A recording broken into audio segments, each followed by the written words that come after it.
You work in an industry where there's no shortage of people who are looking to criticize you, have an opinion, judgment. What advice do you give to others around how to navigate that noise, when to listen and when to tune it out?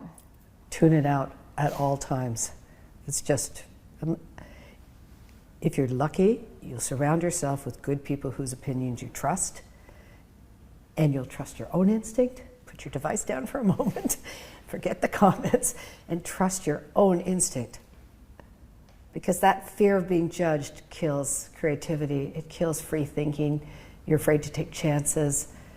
It's out there, it's big time out there, but just block it out, tune it out as much as you can. I'm lucky I didn't think that way, and I also had a chance to develop any skills that I might have in a time before the internet. You know, where I'd just be in front of one live audience, you know, with no comments. They couldn't make any comments other than to their friends or family.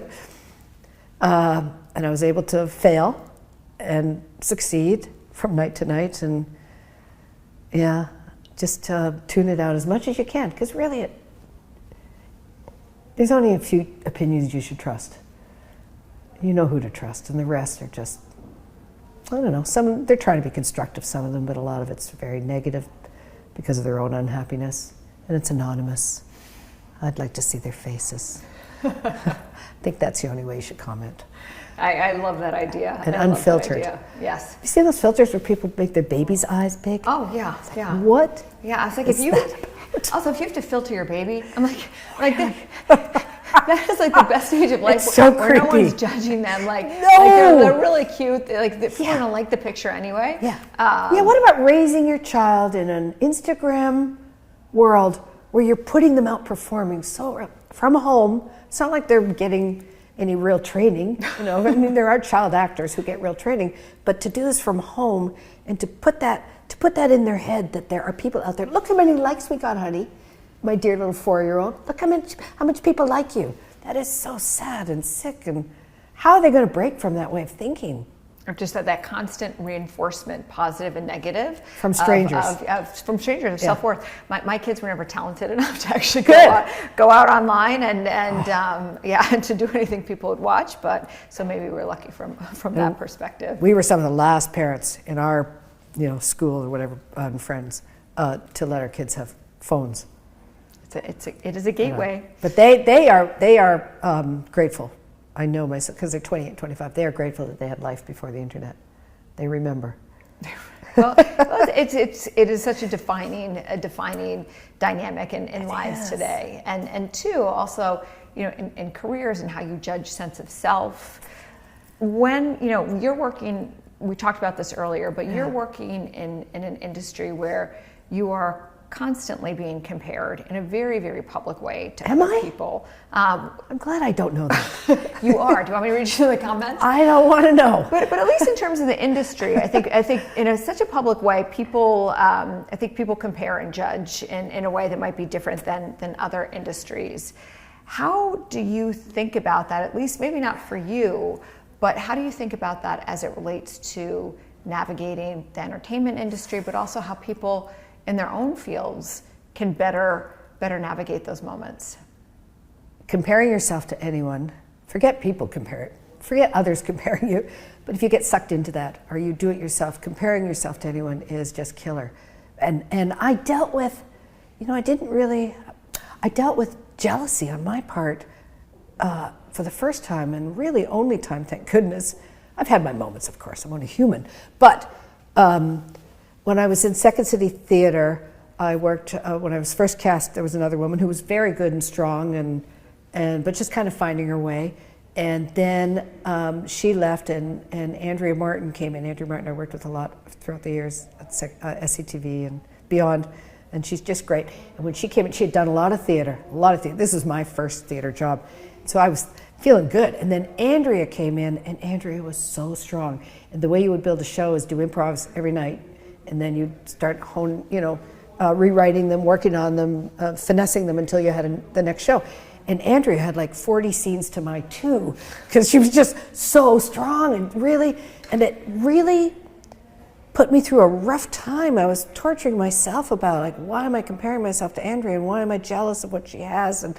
And I don't know if this is correct, but it worked for me. It finally came down to, she knows who she is and she knows what she wants. And she's found great ways to get what she wants. I mean, none of it's bad. It was all healthy. She was working towards great performances, right? But she knew herself, and I didn't know myself. So comparing myself to her made no sense. It was just, the only difference is Andrea knows who she is, and I don't. And so my job was to find out who I am and what I have to offer, and not compare myself. I think sort of so much of what we do is compare ourselves, who we think we should be, what others think we should be, all these different noises as it relates to our sense of self. There's a great quote I love from Dolly Parton who says, find out who you are and do it on purpose, which is truly the hardest thing in life. It's like fake it till you make, or fake it till it becomes real. Yeah. Be the person, fake being the person you want to be until it becomes natural. Until it becomes who you are, or until you find who you are that's always been there. How did you find your sense of self? And do you have any advice for others around what it takes to really get a better sense of your strengths and direction you want to follow? Well, I'm going to jump on finding out who you are, yourself. Growing up, and still, I don't know who I am. And maybe it's because I'm a character actor, but I don't care to know who I am. There's so much. It struck me in the last few years how much talk there is about me and who I am, and I want others to treat me in the way and refer to me in the way that I believe I am. And God bless you. I hope you can be yourself, find out who you are, at least the parts of you that are most important for your life, to gain happiness, and to fulfill your potential. But you don't have to know who you are. You're ever evolving. What's the point of being here if we're not ever evolving? So I don't care to know who I am. From day to day, it seems to change. I feel like I'm a different person right now, of course, with talking about this with you than I am with my kids this morning. I think that's too much to put on yourself. Well, I love that point around that it's an evolution. It is an evolution. There's so many different dimensions to your life. And you'll grow. Why not allow yourself to grow? That's my dream for aging. Well, first of all, to age, to be able to be alive, but then to be open and to keep learning. What's one piece of advice that you would give to a smart, driven person coming out of college who's looking to enter your field? Seek out like-minded, not the same thinking people, but like-minded people who you can work with, but also grow with. And I've said this before, but be aware, be conscious of the foot you go in on at the beginning of any new relationship, whether it's personal or work, because the foot you go in on, it's pretty much the foot you're going to stay on. It's really hard to change that dynamic once you've presented yourself as one thing.